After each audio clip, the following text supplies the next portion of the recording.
we observe that while we are struggling on how to remedy the Kata Bridge, there are very serious static vehicular, loads on the bridge. That is very dangerous.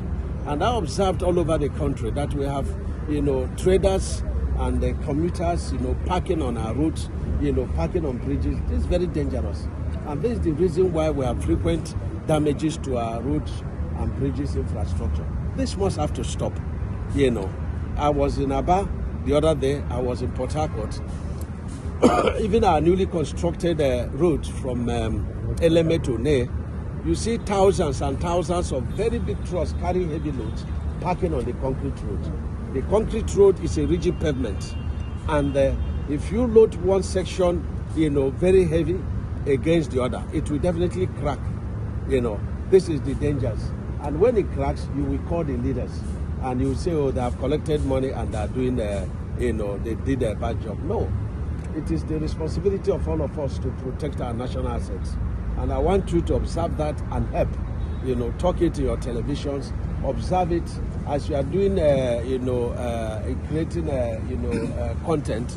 You go there and create the content so as to support the policy of government that people should not park on our bridges, people should not park on our roads.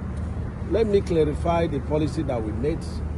When we say that, indigenous contractors, jobs that are below 20 billion, they are not limited to just 20 billion.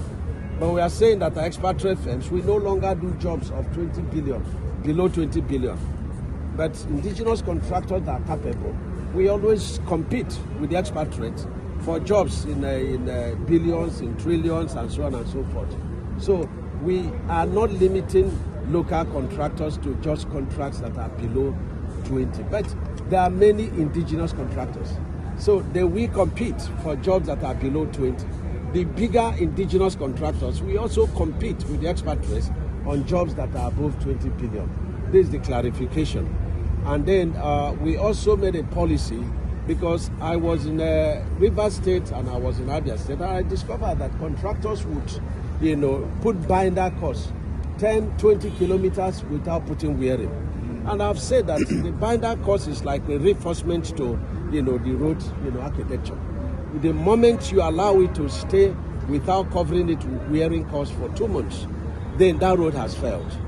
And so I'm directing that the Ministry of Works officials will descope or, reverse all the certificates issued to such contractors that have not covered the binder they put on our roads.